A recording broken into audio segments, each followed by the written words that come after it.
Hello everyone, welcome back to our channel IHMS education. हमारी जो series चल रही है जिसमें जितने भी लिविंग सिस्टम्स के अंदर जितने भी सिस्टम्स होते हैं, चाहे वो एक्सक्रीटरी सिस्टम हो, चाहे वो नर्वस सिस्टम हो, डाइजेस्टिव सिस्टम हो, सभी को हम बारी बारी से बहुत अच्छे तरीके से एक करके ख़त्म कर रहे हैं। मतलब ख़त्म नहीं, समझ रहे हैं, उसको अच्छे से समझ रहे हैं। कोशिश कर रहा हूँ, मेरी कोशिश यही रहती है कि कम से कम समय में जितनी ज़्यादा इन्फॉर्मेशन आप तक पहुँचा सकूँ उतनी ज़्यादा इन्फॉर्मेशन पहुँचाने की मैं कोशिश करता हूँ। तो अगर ज़्यादा डेप्थ में नहीं जाता हूँ, लेकिन जितना भी इंपॉर्टेंट होता है वो सारा कवर करा देता हूँ, जिसमें कि अगर आपसे सच कहूँ तो अगर जितना मैं बोल रहा हूँ, जितना मैं पढ़ा रहा हूँ, उसको अगर आप बहुत अच्छे से अच्छे तरीके से पढ़ लेते हैं, वीडियो को एक नहीं दो तीन बार अगर अच्छे से देख लेते हैं, तो इस बात की तो मैं गारंटी अच्छे से ले सकता हूँ कि अगर आपसे कोई अगर क्वेश्चन पूछता है या कुछ भी क्वेश्चन पूछता है तो आप बड़े प्यार से उस क्वेश्चन का आंसर दे देंगे। तो चलिए शुरुआत करते हैं। आज का हमारा जो तीसरा लेक्चर है, जो पहला लेक्चर हो चुका है, अगर जिस बच्चे ने प्रीवियस वीडियोज़ नहीं देखी है तो मैं उससे कहूँगा कि आप एक बार जाकर प्रीवियस वीडियो को जरूर वॉच करें, जरूर देखें कि कैसे कैसे क्या तरीके किस तरीके से पढ़ाया जाता है, तभी इस वीडियो को देखें। तो आज हमारा जो तीसरा सिस्टम है जिसको हम बोलते हैं रेस्पिरेटरी सिस्टम, तो इसके बारे में हम अच्छे से एक्सप्लेनेशन करेंगे, अच्छे से समझेंगे कि आखिर रेस्पिरेशन क्या होता है, क्यों जरूरी होता है, किस तरीके से होता है।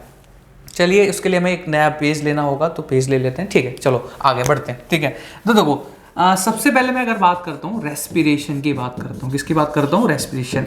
तो डाउट यहीं से खड़ा हो जाता है, डाउट यहीं से उठ जाता है कि इन एक्चुअल में बच्चे जो होते हैं वो हाईली कंफ्यूज रहते हैं कि आखिर ये जो रेस्पिरेशन होता है वो क्या होता है। तो अमूमन तौर पे जो मैं बच्चों से पूछता हूँ तो बच्चों का जवाब वही रहता है, जैसा कि एज यूजुअल, जैसा कि आप जवाब देंगे कि हम O2 आदान प्रदान, मतलब CO2 का आदान प्रदान, या कुछ बोलते हैं सांस लेने को रेस्पिरेशन कहते हैं, कुछ भी इसी तरीके के जवाब देखने को मिलते हैं। इन एक्चुअल में आपको सच बताऊँ तो इन एक्चुअल में रेस्पिरेशन वो होता ही नहीं जो आप समझ रहे हैं, जो आप बता रहे हैं मुझे कि मैं सांस ले रहा हूं। अपने आप से अगर क्वेश्चन करोगे तो ये बोलोगे मैं सांस ले रहा हूं, that is called as respiration, लेकिन वो रेस्पिरेशन नहीं होता। या O2 या CO2 का आदान प्रदान, that is not the respiration. सबसे पहले आपको समझना होगा दो टर्म, एक होता है आपका ब्रीथिंग, क्या होता है आपका ब्रीथिंग, और एक होता है आपका जो दूसरा term, that is called as respiration. क्या होता है, रेस्पिरेशन। अभी तक जो आपने मुझे आंसर दिए होंगे या नीचे जो भी आप कमेंट सेक्शन में आंसर दे रहे हो, जो भी चीजें कर रहे हो, आप जो भी आंसर दे रहे हो, that is called as breathing, यानी कि सिंपली O2 CO2 का आदान प्रदान करना या सांस लेना, जो भी आप बोल रहे हो, that is called as breathing. यानी कि O2 CO2 का आदान प्रदान या सांस लेना, ये क्या कहलाता है, ब्रीथिंग कहलाता है, ना कि रेस्पिरेशन। अच्छा सर, अगर ये ब्रीथिंग होती है तो फिर रेस्पिरेशन क्या होती है? तसल्ली करो, बता रहे हैं आराम से, सब कुछ मिलेगा। तो तसल्ली में क्या कहना चाह रहा हूं, रेस्पिरेशन एक ऐसा प्रोसेस होता है जिसके जरिए जितने भी कॉम्प्लेक्स ऑर्गेनिक मैटर होता है, ओहो बहुत कठिन नाम आ गया, क्या आ गया, कॉम्प्लेक्स ऑर्गेनिक मैटर, रुक जाओ, सब मिलेगा। जो बोल रहा हूं बस उसको ध्यान से समझो। रेस्पिरेशन एक ऐसा प्रोसेस होता है जिसके जरिए जितना भी कॉम्प्लेक्स ऑर्गेनिक मैटर होता है उसको डिसोशिएट किया जाता है सिंपल ऑर्गेनिक मैटर के अंदर। किसके अंदर डिसोशिएट किया जाता है? Simple organic matter. और इस प्रोसेस के दौरान जो हमें एनर्जी निकलती है, क्या निकलती है, एनर्जी निकलती है, that is called as respiration. क्या कहते हैं, रेस्पिरेशन। रेस्पिरेशन क्या हुआ, कहने का मतलब रेस्पिरेशन सही से मायने में क्या हुआ कि रेस्पिरेशन एक ऐसा प्रोसेस होता है जिसके जरिए जो कॉम्प्लेक्स कंपाउंड्स होते हैं, कैसे होते हैं, कॉम्प्लेक्स ऑर्गेनिक कंपाउंड होते हैं, उनको छोटे छोटे टुकड़ों में यानी कि डिसोशिएट किया जाता है सिंपलर ऑर्गेनिक मैटर में। और इस प्रोसेस में जो एनर्जी निकलती है वो ATP के फॉर्म में निकलती है, उसको हम कंज्यूम करते हैं, और इस पूरे प्रोसेस को हम क्या बोलते हैं, रेस्पिरेशन। अब आप कहोगे फिर ब्रीथिंग क्या होता है? अरे भाई साहब, ब्रीथिंग जो होता है ना, उसी का प्रोडक्ट है रेस्पिरेशन। ब्रीथिंग आप CO2 O2 का जो आदान प्रदान करते हो ना, वो यहाँ पर यूज होता है, इसको डिसोशिएट करने में O2 लगता है या CO2 जो भी चीज़ यूज होती है, यानी कि ब्रीथिंग का इंपॉर्टेंस क्या होता है, रेस्पिरेशन में। अगर ब्रीथिंग का इंपॉर्टेंट नहीं होता तो रेस्पिरेशन का कोई मतलब था? भाई ब्रीथिंग का इंपॉर्टेंस होता है, इसीलिए आप सांस लेते हो, O2 CO2 का आदान प्रदान करते हो, वो O2 CO2 यहां जाता है, जो इसको तोड़ने में क्या करता है, रेस्पिरेशन की हेल्प करता है, मदद करता है, यानी कि कॉम्प्लेक्स ऑर्गेनिक मैटर को सिंपल ऑर्गेनिक मैटर में तोड़ने में मदद करता है। अब क्लियर करो definition. Breathing simple exchange of O2 and CO2। Respiration क्या है, ये एक ऐसा प्रोसेस है जिसके जरिए जितना भी कॉम्प्लेक्स ऑर्गेनिक मैटर होता है उसको हम डिसोशिएट करते हैं, किसमें, सिंपल ऑर्गेनिक मैटर के अंदर।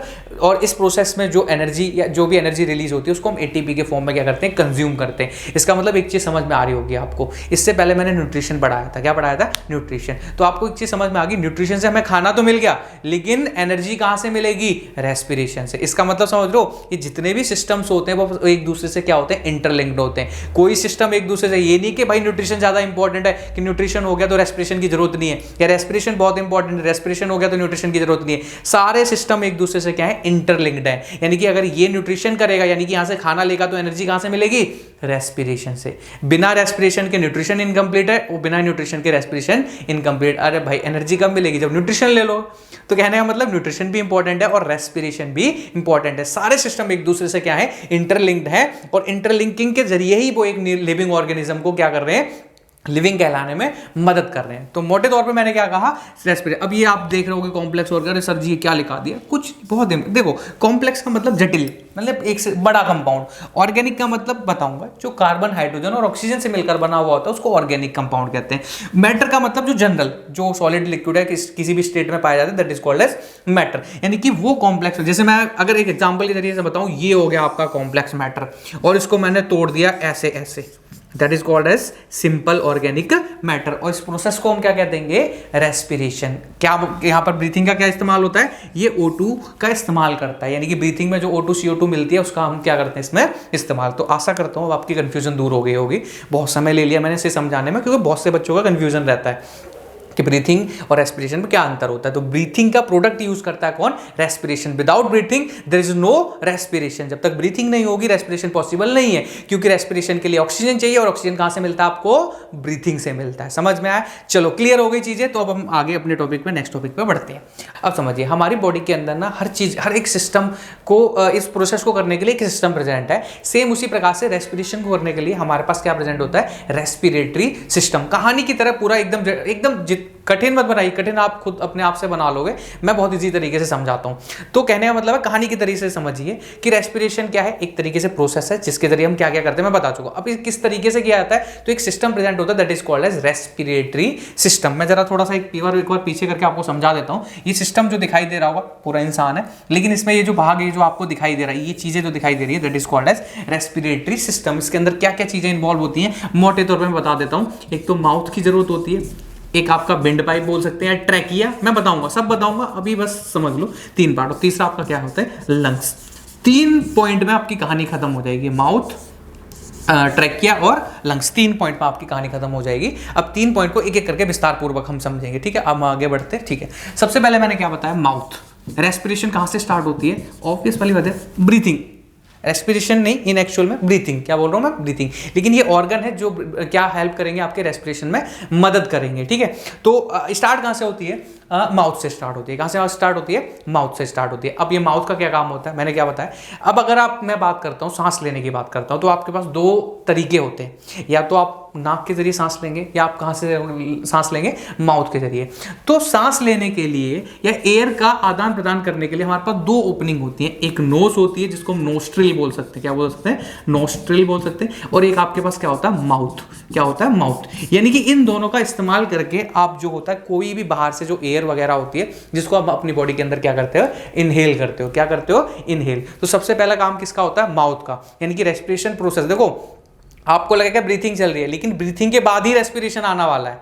रेस्पिरेशन पहले नहीं आएगा, ब्रीथिंग के बाद आएगा। तो अभी जो प्रोसेस चल रहा है सब ब्रीथिंग का चल रहा है। किसका चल रहा है, ब्रीथिंग का चल रहा है। लेकिन इंक्लूड पूरा किसमें होता है, रेस्पिरेटरी सिस्टम में। चाहे ब्रीथिंग लो चाहे कुछ भी लो, इन द एंडिंग क्या है कि रेस्पिरेटरी का ही तो पार्ट है ब्रीथिंग। तो इसलिए हम पूरा पढ़ते हैं, ठीक है। कंफ्यूजन हो रही होगी इसे दूर मैं कर रहा हूँ, ठीक है। नहीं हो रही होगी तो समझ जाना मैं क्या, अगर नहीं हो रही है तो उसको रहने दो, साइड में रहने दो। अगर हो रही है तो उन बच्चों के लिए मैंने बता दिया, ठीक है। तो आप सांस कहां से लोगे, 2 तरीके से, एक तो नोज या नोस्ट्रिल से लोगे, दूसरा कहां से लोगे, माउथ से सांस लोगे, ठीक है ना। यही 2 ओपनिंग होती है जहां से हमारी क्या करती है, एंट्री करती है। क्या, जो भी एयर होती है, जो भी वगैरह होती है, यहां से हम एंट्री करते हैं। इसके बाद आया था विंड पाइप। क्या बोला था मैंने, विंड पाइप, या इसको हम क्या बोलते हैं, ट्रैकिया बोलते हैं। क्या बोलते हैं, ट्रैकिया बोलते हैं। कुछ ऐसा नहीं है, ट्रैकिया पता नहीं क्या बहुत बड़ा नाम हो गया, बायोलॉजिकल चीज़ है। आप कुछ तो साइंस में दिखाना पड़ेगा ना।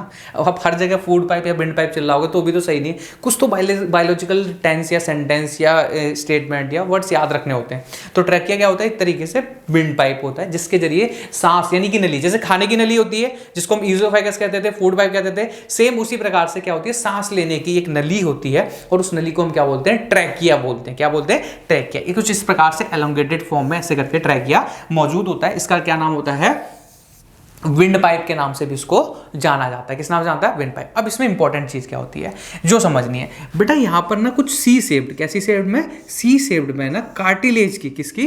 कार्टिलेजिनियस, लिखा नहीं जा रहा क्या, कोई नहीं, जिनस रिंग्स प्रेजेंट होती हैं। क्या प्रेजेंट होती है? रिंग्स। जैसे मान लो ये आपकी, मैं आपको एग्जांपल के जरिए, मान लो ये माउथ से कनेक्ट हो रहा है ट्रैकिया, ये आपकी ट्रैकिया है, तो इस पे सी शेप्ड ऐसे करके रिंग्स प्रेजेंट होती है। क्या प्रेजेंट होती है? रिंग्स ऐसे करके सी शेप्ड में। कैसे शेप्ड में? सी शेप्ड में ऐसे करके प्रेजेंट होती है। अब सोचो इसका क्या काम होता है। ये क्या करता है? ट्रैकिया को कोलैप्स नहीं होने देता। क्या नहीं होने देता? कोलैप्स। यानी कि अगर आपकी ट्रैकिया ऐसे है तो ट्रैकिया के हमेशा हमेशा ऐसी ही रहेगी, ये ट्रैकिया जो है कोलैप्स नहीं, जैसे मान लो ये ट्रैकिया, ये कोलैप्स नहीं होगी। कोलैप्स का मतलब होता है दोनों का मिल जाना, तो कोलैप्स ना हो उसके लिए इसके पास क्या प्रेजेंट होती है? C shaped cartilaginous rings present होती है। किसके पास? ट्रैकिया के पास। किसके पास प्रेजेंट होती है? ट्रैकिया। तो बहुत इंपॉर्टेंट है, स्टार मार्क पॉइंट है कि इस ट्रैकिया के पास क्या पाई जाती है? C shaped cartilaginous rings present होती हैं, जो क्या काम करती हैं? एक तक ये काम करती हैं, ट्रैकिया को कोलैप्स होने में मदद करती है, यानी कि कोलैप्स ना हो इसमें इसकी मदद करती है। अब हम आगे बढ़ते हैं तीसरे पार्ट के ऊपर, और तीसरा पार्ट थोड़ा सा आगे ले लेता हूं ताकि समझ में अच्छे से आ जाए। तीसरा हम कहाँ, ट्रैकिया, ये गया आपका ट्रैकिया। ये ट्रैकिया क्या करता है? लास्ट में फाइनली में जाके ना ये ट्रैकिया दो पार्ट में बाइफरकेट हो जाता है। क्या हो जाता है? बाइफरकेट हो जाता है, और इसको बोलते हैं ब्रोंकाई। क्या बोलते हैं? ब्रोंकाई। अब जाहिर सी बात है, अगर ये ट्रैकिया दो पार्ट में डिवाइड होगा तो एक लेफ्ट ब्रोंकाई होगी और एक राइट ब्रोंकाई। कहने का मतलब दो पार्ट्स में डिवाइड हो जाता है, एक राइट ब्रोंकाई बनाता है और एक क्या बनाता है? लेफ्ट ब्रोंकाई बनाता है। क्या बनाता है? Left bronchi. ये ब्रोंकिया फर्दर ऑन बाइफरकेट हो जाती है, ट्री लाइक स्ट्रक्चर इस प्रकार से, कुछ इस प्रकार से ऐसे करके बाइफरकेट होती चली जाती है, मतलब ब्रांच होती चली जाती है, और इनके टर्मिनल एंड पर ये जो ब्रांच पोर्शन देख रहे हो इसको बोलते हैं ब्रोंकियोल्स। क्या बोलते हैं? ब्रोंकियोल्स। यानी कि ट्रैकिया बाइफरकेट होती है ब्रोंकाई में। किसमें होती है? ब्रोंकाई। यानी कि हमारी बॉडी में ब्रोंकाई सिर्फ दो प्रेजेंट होती है, एक राइट ब्रोंकाई होती है और एक लेफ्ट ब्रोंकाई। अब ये ब्रोंकाई क्या होती है? बाइफरकेट करती जाती है और ब्रांच पोर्शन में अपने आप को क्या करती रहती है? ब्रांचिंग बनाती रहती है। That is called as bronchioles. इनको हम क्या बोलते हैं? ब्रोंकियोल्स। अभी मैं इमेज में समझा दूंगा क्या होता है, मैं एक बार पीछे जाके आपको समझा ही देता हूं। देखो, ये ध्यान से देखो, यहां से देखो कि ये राइट और ये लेफ्ट पार्ट में क्या होगी? डिवाइड होगी। इसको हम क्या बोलते हैं? ब्रोंकाई। क्या बोलते हैं इसको हम? ब्रोंकाई। क्या बोलेंगे हम इसको? ब्रोंकाई। अब ये क्या होती है? बाहर देखो कितने ब्रांचेस पार्ट में दिखाई दे रहा होगा, that is called as bronchioles. क्या बोलते हैं इनको हम? ब्रोंकियोल्स। ये जो आपको दिखाई दे रहा है ब्रांचिंग पोर्शन में, that is called as bronchioles. तो ब्रोंकियोल कितने होते हैं? एक से बहुत ज्यादा होते हैं, बहुत ज्यादा होते हैं। ब्रोंकाई सिर्फ दो तो होती है, लेकिन ब्रोंकियोल्स बहुत ज्यादा। कैसे पता चला? अरे भाई ऐसे ही जब भी किसी के पीछे लगता है तो क्या बनता है? प्लूरल बनता है। कुछ नया थोड़ी है, वही तो है जो पढ़ते आ रहे हो। अब आपने नहीं पढ़ा तो क्या बोलूं, ठीक है। तो कहने का मतलब है कि जो मैंने बताया आपको, एक मिनट वेट करना, कहाँ चला? हाँ, ये जो मैंने बताया आपको कि इन फर्दर ऑन मैंने क्या बताया आपको कि तीसरे पॉइंट पर मैंने क्या बताया आपको कि ये जब बाइफरकेट करती हैं तो बहुत सारी क्या बनाती हैं? ब्रोंकियोल्स बनाती है। क्या बनाती है? ब्रोंकियोल्स। इन ब्रोंकियोल्स के टर्मिनल एंड पर ऐसे नोब लाइक स्ट्रक्चर, कैसा? नोब लाइक स्ट्रक्चर्स प्रेजेंट होते हैं। इनको हम क्या बोलते हैं? एल्वियोलाई बोलते हैं। क्या बोलते हैं? एल्वियोलाई। सबसे इंपॉर्टेंट पॉइंट क्या है? इनमें सबके टर्मिनल एंड पे एक नॉब लाइक या सैक लाइक स्ट्रक्चर बोलते हैं। नॉब लाइक या सैक लाइक या बैग लाइक, कुछ भी बोल सकते हो, बैग लाइक स्ट्रक्चर्स प्रेजेंट होते हैं, that is called as alveoli. आपको यकीन नहीं होगा लेकिन एक लंग के अंदर हमारे पास मिलियंस ऑफ एल्वियोलाई प्रेजेंट होती हैं। क्या प्रेजेंट होती है? मिलियंस ऑफ एल्वियोलाई हमारे एक लंग के अंदर प्रेजेंट होती है। और उनकी शेप कैसी होती है? सैक लाइक बोल सकते हो, बैग लाइक स्ट्रक्चर के नाम से इनको जाना जाता है। तो हर एक लंग के अंदर मिलियंस ऑफ एल्वियोलाई आपके पास प्रेजेंट होती हैं। अब आप पूरी कहानी में ये सोचोगे कि भाई ट्रैकिया की आखिर मेन साइड कौन सी है, कहां पर एक्सचेंज हो रहा है? अभी तक का तो जो पूरा प्रोसेस है वो क्या है? सांस को बाहर से अंदर लेके आना। तो जो मेन एक्सचेंज साइट है जहां पर O2 और CO2 का आदान प्रदान होता है वो कोई और नहीं, ये एल्वियोलाई होती है। इन एक्चुअल में एल्वियोलाई के आसपास से आपकी ब्लड वेसल्स जारी होती हैं। क्या जारी होती हैं? ब्लड वेसल्स जारी होती हैं, यानी कि ब्लड कैपिलरीज जारी होती हैं, जो इनके साथ O2 और CO2 का क्या करती हैं? आदान प्रदान। कुछ इस प्रकार से मैं अगर पूरा स्ट्रक्चर बना देता हूं आपको अच्छे से, तो इस प्रकार से आपको देखने को मिलेगा। ये आपकी क्या है? एल्वियोलाई है। ये क्या है आपकी? एल्वियोलाई। और ये क्या है? Blood capillaries. अब क्या होगा? बाहर से O2 आया था, वो O2 इसके अंदर, अब ब्लड के अंदर क्या था? CO2 ज्यादा था, CO2 सारा क्या कर दिया इन्होंने? बाहर कर दिया। और O2 कहां आ गया? अंदर आ गया, तो ब्लड हमारे ब्लड तक क्या पहुंच गया, O2 पहुंच गया, और जो एक्सेस ऑफ CO2 था वो बाहर हमारी बॉडी के जरिए सेम उसी तरीके से एक्सेल कर देंगे, तो सारा का सारा जो भी चीज था CO2 था वो क्या हो गया, बाहर हो गया। तो इसी प्रकार से एक्सचेंज ऑफ CO2 किया जाता है और इसी प्रकार से आदान प्रदान किया जाता है। तो मेन एक्सचेंजिंग साइट कौन सी होगी आपकी बेटा, एल्वलाई होगी। क्या होगी, एल्वलाई, जहां पर मेन O2 और CO2 का आदान प्रदान किया था किस किस के बीच में, एल्वलाई यानी कि रेस्पिरेटरी पार्ट के सिस्टम के साथ, और ये क्या है आपकी ब्लड कैपिलरीज के साथ। किसके साथ, ब्लड कैपिलरीज यानी कि ब्लड के साथ आदान प्रदान किया जाता है। अब यहां तक का पूरा प्रोसेस आपने देखा होगा। आपने कहा सर आप तो रेस्पिरेशन पढ़ा रहे थे, ये तो ब्रीथिंग चल रहा है ना, O2 और CO2 तो मैंने क्या बताया, ब्रीथिंग ही तो बताया था, तो फिर ये रेस्पिरेटरी सिस्टम कैसे हुआ। मैंने क्या बताया था बेटा, रेस्पिरेशन तो रिएक्शन है जहां पर आपको एनर्जी निकालनी है, लेकिन उस एनर्जी को निकालने के लिए आपको क्या चाहिए, बॉडी में O2 चाहिए। क्या चाहिए, O2, और वो O2 कहां से आता है, ब्रीथिंग से आता है। कहां से आता है, ब्रीथिंग। यही कारण है रेस्पिरेशन पढ़ने के लिए हमें पहले क्या पढ़ना होता है, ब्रीथिंग पढ़नी होती है। जब आप ब्रीथिंग कंप्लीट कर लोगे तब आपका मेन काम क्या स्टार्ट होता है, रेस्पिरेशन। और ये जो ट्रैक्ट आपने देखा कि कहां से माउथ से कहां गए विंड पाइप पे, विंड पाइप से कहां गए लंग्स के अंदर, जो कि ये सारी चीजें, इसको ही हम रेस्पिरेटरी सिस्टम के नाम से जानते हैं। किस नाम से जानते हैं, सिस्टम। ये पूरा सिस्टम है, ये क्या है, पूरा सिस्टम है जिसके जरिए ऑक्सीजन का आदान प्रदान या CO2 का आदान प्रदान होता है। तो इस प्रकार से हमने अभी समझा कि आखिर कैसे किससे सिस्टम काम करता है, कैसे ऑक्सीजन या CO2 या O2 का आदान प्रदान होता है, किस तरीके से जो है रेस्पिरेशन की जाती है। अब मेन काम जो रेस्पिरेशन का है, जहां पर मैंने कहा एनर्जी के डिसोसिएशन करना, ये आपको देखो, मैं आपको एक छोटे से चीज़ के जरिए बता देता हूँ। आपको लगता है आपने खाना खाया, रोटी खाई और आपको लगा एनर्जी मिल गई, इतना हलवा नहीं है उस रोटी से एनर्जी निकालना। इन एक्चुअल में मैं आपको बताऊँ, वो रोटी पहले डाइजेस्ट होगी, डाइजेस्ट होकर एब्जॉर्ब होती है, एब्जॉर्ब होने के बाद वो, आपको मैं एक चीज़ बताता हूँ, एक ग्लूकोज मॉलिक्यूल को पचाने के लिए, सोच के देखना मैं क्या बोलना चाह रहा हूँ, एक ग्लूकोज मॉलिक्यूल से इन एक्चुअल में हमें 36 to 38, हम यूकैरियोट है तो हम 36 ATP मान के चलता हूँ, 36 ATP मिलता है। और आपको पता हूँ एक रोटी से पता नहीं कितना ग्लूकोज मिलता होगा इन एक्चुअल में। सोचो एक ग्लूकोज से कितना ATP मिलता है मेरे को, 36 ATP। ATP is a form of energy, कुछ नई चीज नहीं है। लेकिन इंपॉर्टेंट चीज क्या है, इस एक ग्लूकोज मॉलिक्यूल को पचाने के लिए पता है 2-2, 3-3 साइकिल लग जाती है। कितनी साइकिल लगती है, 2-2। क्रैब साइकिल अलग से लगती है, ग्लाइकोलिसिस अलग से लगती है, बहुत, मतलब कहने का मतलब है बहुत, एक ग्लूकोज मॉलिक्यूल को पचाने के लिए इतना क्यूबरसम प्रोसेस है। और ये पूरा प्रोसेस किसका भाग है, रेस्पिरेशन का भाग है। तो रेस्पिरेशन छोटा पार्ट नहीं, बहुत बड़ा टॉपिक है। अभी हमने सिर्फ ओवरव्यू किया कि रेस्पिरेशन के अंदर क्या क्या चीजें होती हैं, कैसे क्या क्या चीजें होती हैं। इससे ज्यादा अगर आपको डिमांडिंग है, अगर आपको लगता है कि मुझे और भी पढ़ना है कि आखिर रेस्पिरेशन में कौन कौन से स्टेप्स होते हैं, ग्लाइकोलिसिस क्या होता है, क्रैब साइकिल क्या होता है, कैसे, बहुत आसान, बहुत अच्छे से ट्रिक के जरिए आप जीवन, मैं कह रहा हूं एक बार पढ़ोगे कभी जीवन में नहीं भूलोगे। इस तरीके से दिमाग यहाँ उंगलियों पे रट जाएगा। अगर नींद में भी कोई पूछेगा आपसे तो आप कहोगे सर ये होता है, ये नहीं होता, ये या ये जो भी चीजें होती है।